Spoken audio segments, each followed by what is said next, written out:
जो बारिश की वजह से जो सैलाब आया है, उस सैलाब की वजह से यहाँ जो लोग हैं वो बड़ी मुश्किल से हैं, बड़ी तकलीफ से हैं। यहाँ कोई भी जो सरकारी मशीनरी है वो भी नज़र नहीं आ रहा है, ना कोई एनजीओ का इदारा और ना कोई जो चुने हुए जो नुमाइंदे हैं वो नज़र आ रहे हैं। कोई भी यहाँ नज़र नहीं। यहाँ के जो लोगों की जो हालत है वो बहुत बड़ी तशवीनात वो ज़िंदगी गुजार रहे हैं। यहाँ अभी जो है बीमारी वो भी फूट गए हैं।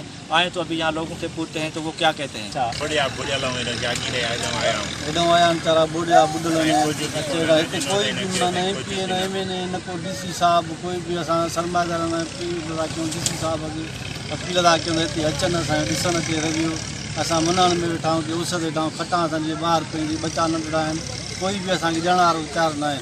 वठनि था मिसाल ॻाल्हि राशन पाणी त असांखे लप बि नथा ॾियनि पिया। असां ग़रीब नंढड़ा बचाए त बोर्ड में निकिरी ॿाहिरि वेठा आहियूं, सॼियूं जायूं असांजूं टथियूं पियूं आहिनि। का शइ असांखे नथा ॾियनि, टपिया था वञनि, राजनि खे ॾियनि था, उहे ज़मीनदार वठी पाण खायूं पीयूं वेठा आहिनि। असां ग़रीब असांखे नथा ॾियनि पिया।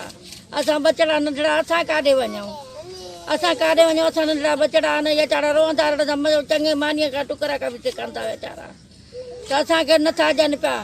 राशन पाणी ॿियनि त टूरनि जा टूरा विरहनि था, असांखे ग़रीबनि खे नथा ॾियनि पिया। लोगों का आपने सुना जो उनका कहना था कि हमें कुछ भी नहीं मिला है, अभी तक ना टेंट मिला है, ना राशन मिला है, और ना कोई जो चुने हुए नुमाइंदे हैं ना वही आए हैं, ना कोई जो यहाँ हुकूमत का कोई बंदा वही आया है। बिल्कुल हम यहाँ जो हैं वो बिल्कुल बेयार और मददगार बैठे हुए हैं, बहुत सारी तकलीफ़ में हैं। कैमरामैन शहरियार ऑटो के साथ निसार लोहर, वस्ट टीवी न्यूज़, लाड़काना।